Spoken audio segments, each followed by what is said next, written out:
Somebody loves me. I wonder who. I wonder who it could be. Look at my bathroom mirror. Who did I see? Someone familiar to me. I smiled and she smiled back so joyfully, oh.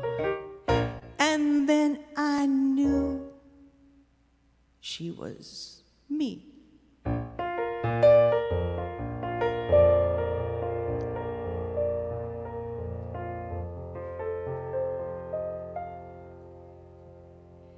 I love myself the way I am. There's nothing I need to change. I'll always be the perfect me. There's nothing to rearrange. I'm beautiful and capable of being the best me I can. And I love myself just the way I am.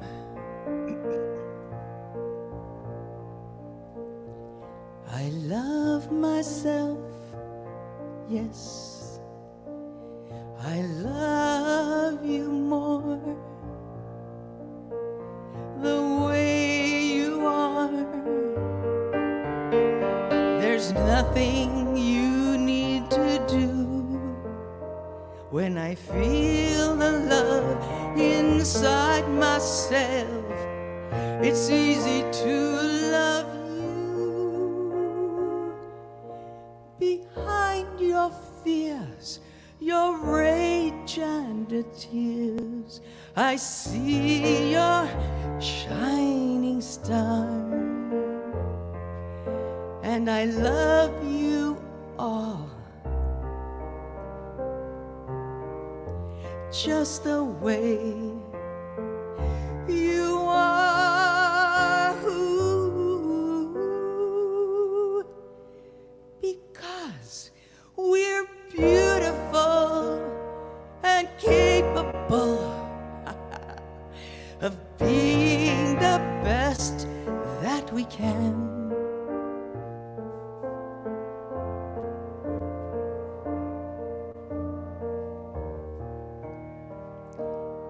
And we love ourselves just the way we are. Oh, we love ourselves, yes, just the way we are.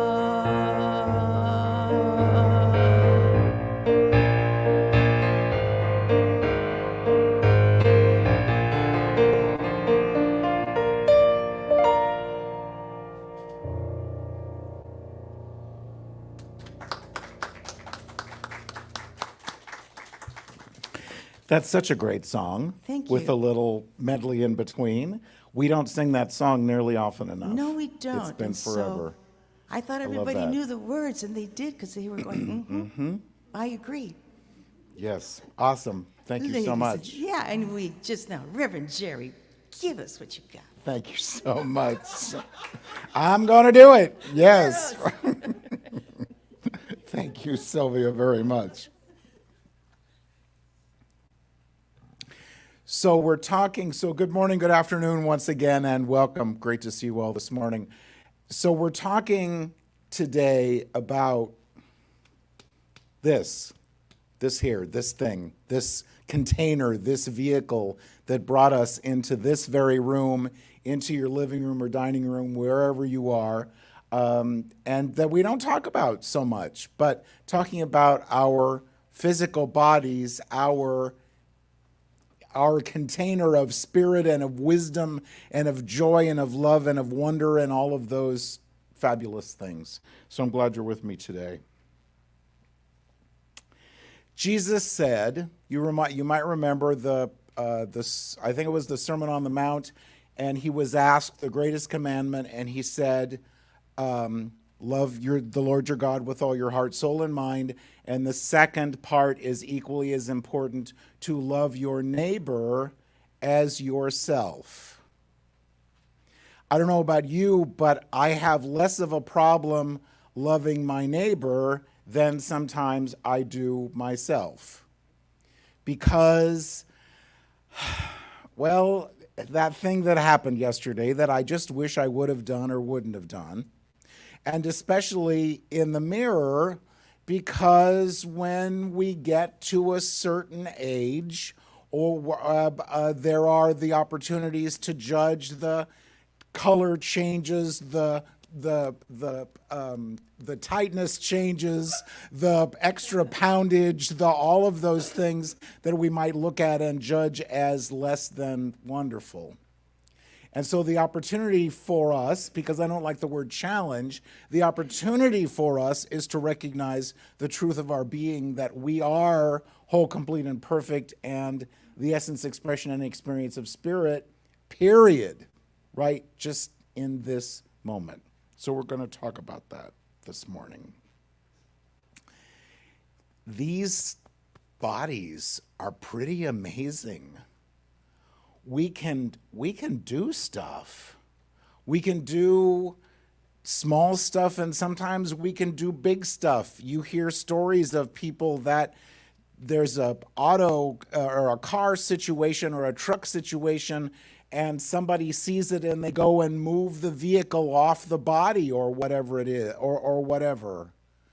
That there's no way in the world that they would be able to do that, but somehow they could do that. That's pretty incredible. I have a very enthusiastic golden retriever, and she loves to play. And so we play, and I get scratched on my hands sometimes. Or I'm doing something at work and I get scratched, and you put a Band-Aid on it and you just kind of ignore it. And then a few days later, what happens? It's not there anymore. Our body knew what to do. My body knew what to do, and it healed it. That's pretty impressive. We might look at that as normal and natural, and it is, and we might ignore it, but the truth is that's the truth of who we are and this amazing divine wisdom that dwells within us. So the strength to heal, the strength to do what needs to be done. And if you've been through situations in your life, you might have heard this expression that absolutely I resonate with, and you might as well. There we go. You never know how strong you are until being strong is your only choice.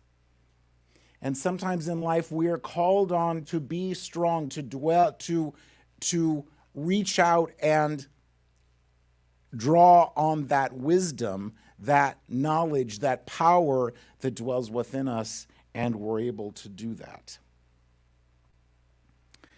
So with this, because we've all been around for a little while, and some of us a longer while than others of us, and with that comes amazing experience and wisdom. As many of you know, I work with homeless 18 to 25-year-olds, and it's been almost a year, and I was doing that. We have a housing program where about 50 of the youth live, and I was doing the front desk for a while, and so it was just so much fun because when they'd come in from wherever they were, I'd check them in and check their pockets and their bags and all the rest of that to make sure that they didn't have anything with them that they shouldn't have, but also talk with them. How was your day? What's going on? Did you get that job? It just was really wonderful. And on my second day, this young man said, "Oh my God, you look just like my grandfather."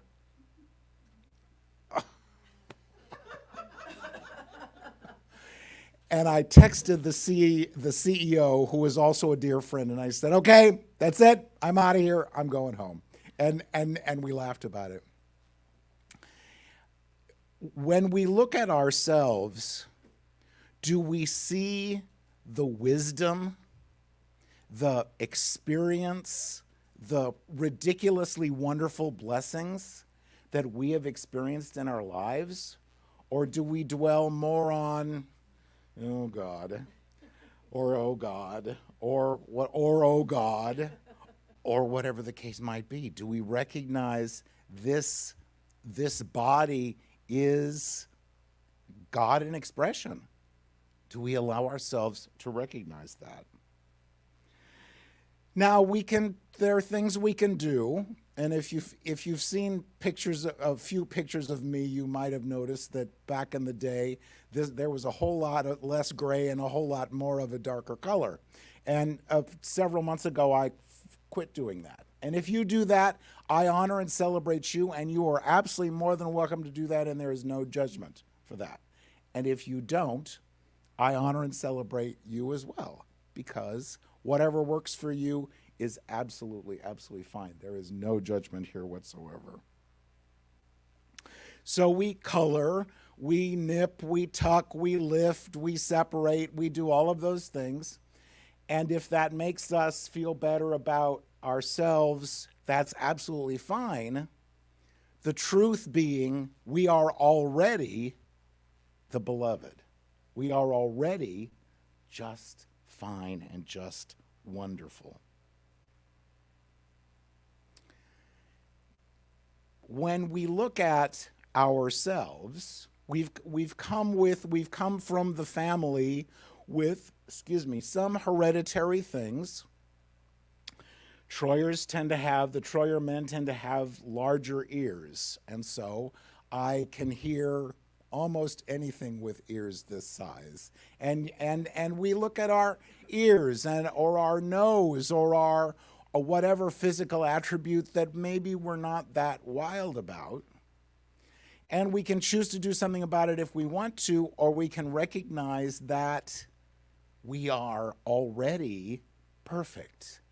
Because, now I have to tell you, I found this saying in Cracker Barrel in Las Vegas several years ago, and it just so touched my heart that I bought it on a plaque. But this is so important. I am not beautiful like you.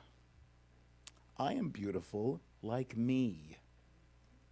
How important it is for us to recognize that. They say that everybody looks like somebody, but there's only probably one or two people out there in the entire world that look like us, which is a wonderful, wonderful thing, because we are whole and complete, unique expressions of the divine. And how wonderful and how amazing is that? So the best body is the one that's here right now, right in this room, seated in your seat, the best body. How important it is for us to do what Sylvia sang about earlier and love. Yes, we can lose the weight. Yes, we can color. Yes, we can lift. Yes, we can separate. But we do that because we want to, but also recognizing that we are already the beloved. There isn't anything else that needs to be done to make us acceptable.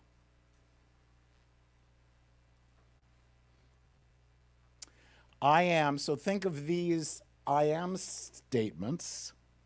I am the essence, expression, and experience of spirit. I am all the qualities of God.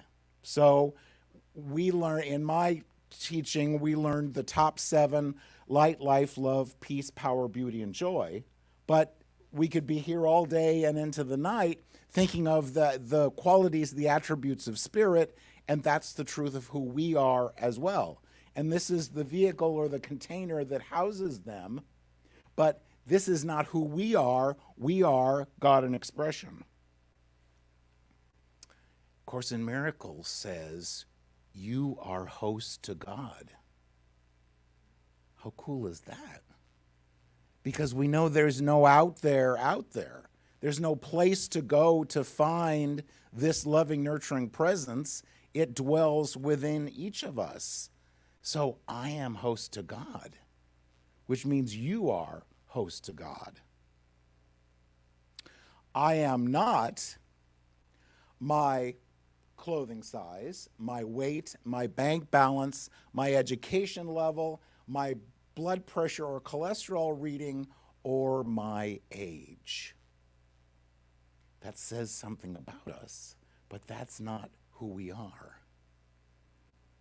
How important it is for us to put the baseball bat down in the garage and not leave it anywhere near the blood pressure machine or the bathroom scale.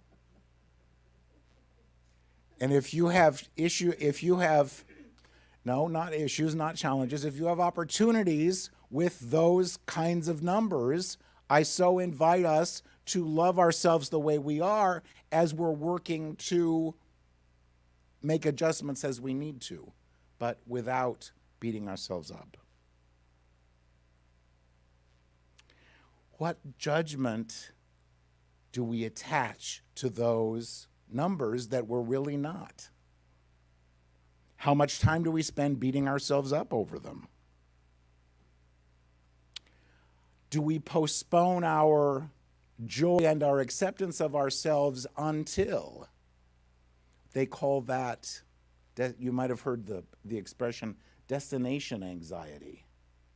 I'll be successful as soon as. I'll be happy as soon as. I'll be acceptable and lovable as soon as I lose the weight, gain the weight, get into a new relationship, get out of an old relationship, get my degree, pay off my credit cards, and the list can go on and on and on.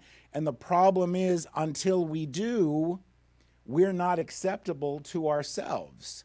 And so often we make choices in our lives based on that. Well, I'm not good enough for that yet because I haven't. And you get to fill in the blank. Rather than right here in this moment, I'm whole, complete, and perfect. Not that I'm suggesting that we settle, but the point is we are already the beloved. What if we just loved ourselves the way we are at 10:35 or so, 10:31 or so Pacific time? What if we recognized, what if we looked back and said, wow. What if we looked back and said, wow, this that we've been through, these experiences that we've had, how far we've come, how far we have yet to go, but honoring and loving ourselves for the truth of our being rather than yes, but. Yeah, I'm whole, complete, and perfect, but I'll be even more whole, more complete, and more perfect as soon as. Versus, in this moment, I'm already the beloved. I found a great book. Let me just say how much I love Facebook. You've heard me say that before. And there's goofy stuff on Facebook, and I'm not a stockholder, so I have no emotional or financial attachment to Facebook. But there's so many amazing quotes and so much wisdom, and so the stuff that doesn't make your tail wag, you just keep scrolling. That's why God made scrolling. Just keep scrolling. Just go past that. Don't have to stop and leave a comment. Don't have to make it ruin your day. Just keep scrolling. But this amazing author, Jamie Caron, wrote a book titled Being Satisfied in an Endlessly Dissatisfied World. And this is a long quote, but I so invite you to think about this book if this lights you up. And in the book she writes, I've learned, because we're talking about being satisfied now. Loving ourselves now, not as soon as. I've learned that outrunning or trying to disprove self-hatred will not be the basis of a happy life. We cannot do enough external things in order to love ourselves. It has to come from within, which means motivation for any change has to come from a place of love. But this idea of self-love is something we're sold all the time. Lose weight and then you get to love your body. Get the dream job, and then you'll get to love your life. Or just try to collect enough approval from other people so that you feel like your life has meaning and value. It's hard trying to get enough of other people's love in order to confirm something we don't feel within. It's hard enough trying to change ourselves constantly, trying to find the magic pill to try to become enough, be enough, do enough, in order to finally have our own love click in. When you love you, all the good in your life becomes amplified. Self-love is so much less about face masks and bubble baths and so much more about the unlearning. It's just that we've been born into a world that convinces us to hate ourselves, to abandon ourselves. So this self-love has to do with honoring the truth of our being, really the truth of our being. And bubble bath and all the rest of that, and chocolate and all the rest of that if you want, but there's way more to it than that. Absolutely love that book. So right here, right now, the truth of us is that we're whole, complete, and perfect. We are perfect physical health. We are vibrant power. We are vibrant energy. The fact of us may not be that, because truth, some wise person, not me, once said, truth never changes, but facts sometimes do. So if the fact of us is, I'm just not feeling it today, or this hurts, or this, for whatever reason, is not what I had in mind, sometimes we feel like, well, when you get to be a certain age, and okay, if that's what you want, but I submit to us that there is always something that can be done if we're not feeling the truth of our being. We can decide to be healthy. One of my favorite books is The Power of Decision by Raymond Charles Barker. And he talks about it's about deciding to be abundant and deciding to be happy and deciding to be various and sundry things. And one of the things he talks about is deciding to be healthy. And in the book he writes, decision is the most important function of the individual mind. No creative process can begin until a decision is made. Having made that decision, every right idea will flow into my consciousness. Each idea will reveal itself at the instant I need it. The creative process awaits your decision and your calm acceptance of the necessary work on your part following your decision. Ideas flow as you idea follows idea as you proceed in the work of bringing to pass that which you decide which would now be. Your real purpose is you as consciousness, intuitively directed by ideas, free to move in consciousness as consciousness, experiencing endless fields of consciousness. So I'm just not really happy with that pain in my elbow, or I'm just not really happy with the fact that it hurts when I get out of bed in the morning. Thankfully, neither is my experience, but they might be yours. We're not stuck. How important it is for us to recognize that we're not stuck with whatever that physical situation is. There is something we can do about it. And so continuing in this wonderful book, he writes, the subconscious mind, which is the operative system of the body, cannot start to create a healthy body until the conscious mind acts authoritatively with a decision of health. So the subconscious mind has been busy for weeks, months, or even years, or even maybe generations, gradually building a sick body. It will continue to go on maintaining these illnesses and patterns until it receives a clear and meaningful order from the conscious mind to cease. That is why hope will not work. It carries no authority. It lacks a serious emotional impact that the subconscious mind must have if it's going to reverse itself. So we're always deciding something, consciously or unconsciously. Are we deciding to live by design or default? And I would suggest that this works in our physical bodies, as well as our money, as well as in our relationships, as well as in everything else. And we'll talk more about that in a minute. If you've done your study in New Thought and the history of New Thought, you might remember that we started this back in the mid-1800s because it was not because to come up with enough money to pay the rent. It was because of physical body situations.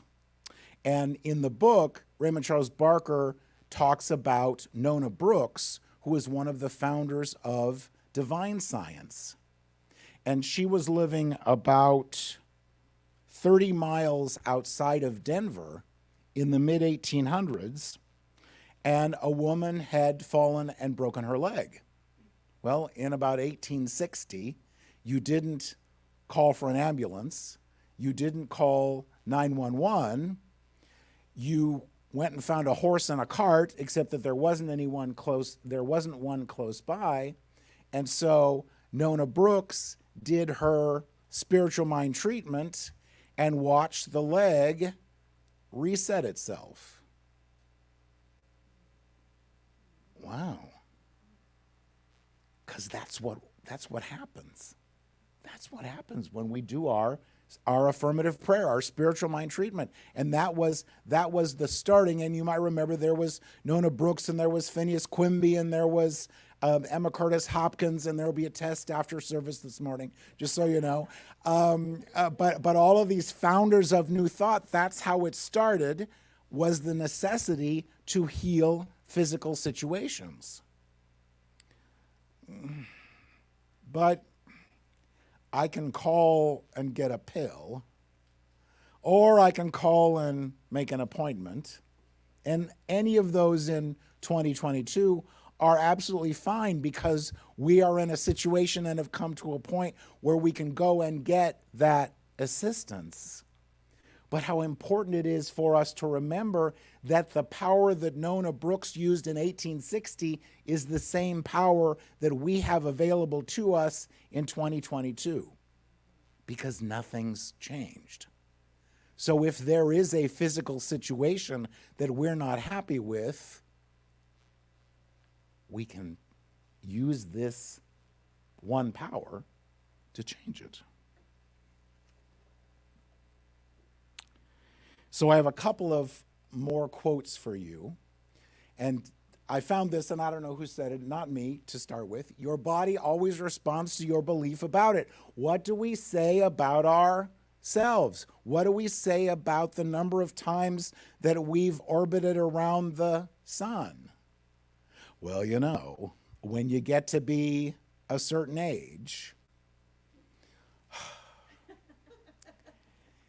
So I live in a condo complex about 2 miles up the road on Baltimore Drive. It's a long commute to church. It's just amazing. And we have there's a circle around the complex. And so Maggie, my enthusiastic golden retriever, and I go out at some hour of the morning to do our walk. And at 6:30 every morning, we run across one of our neighbors. And she's doing her 5 or 10 circles around the complex.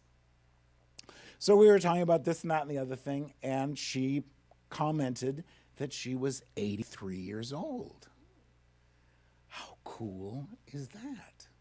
Some of my best friends are in their 80s and 90s, and they're out going and doing. And I love you, and I honor you, and I celebrate you. And some of you are on this call, and you know how much I love you, and I honor you, and I celebrate you, because the number is just a number. And unless you're a wine or a cheese, it doesn't matter. It only matters if we believe it does. Or we can just keep going and doing what we're going and doing. And how cool is that? So our bodies always respond to our beliefs about it. Well, I'm too old to do that. And our body says, well, okay. I'm going to get out and have an amazing day and go hiking or go to the beach or go whatever. And our body says, okay. It always responds to our belief about it. And oh, by the way, your life, your money, your relationships always respond to our belief about them, because it either works or it doesn't. That's how important it is for us to recognize that. Course in Miracles says there's no degree of difficulty in miracles. So it either works, and it works, just so you know. It works. It either works or it doesn't. It works. It absolutely works if we work it. Absolutely. This body is so amazing and so miraculous and so wonderful.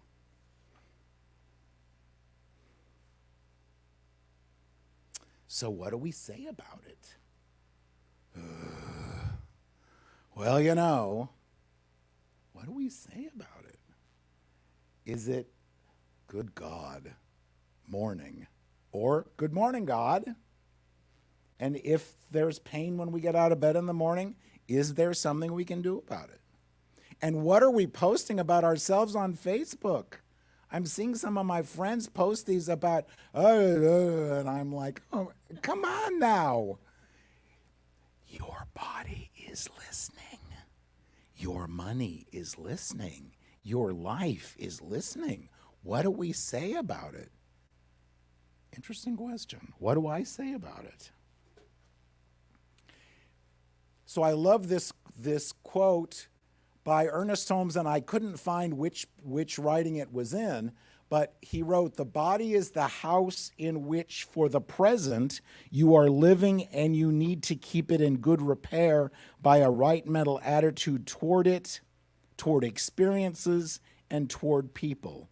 Your body is entitled to your respect." Our bodies are pretty amazing. Excuse me, what do we say about them? Do we honor them and take care of them? Or is it just a sack of potatoes that we're dragging along with us down the street? How important it is to honor and recognize that and be grateful for that. So I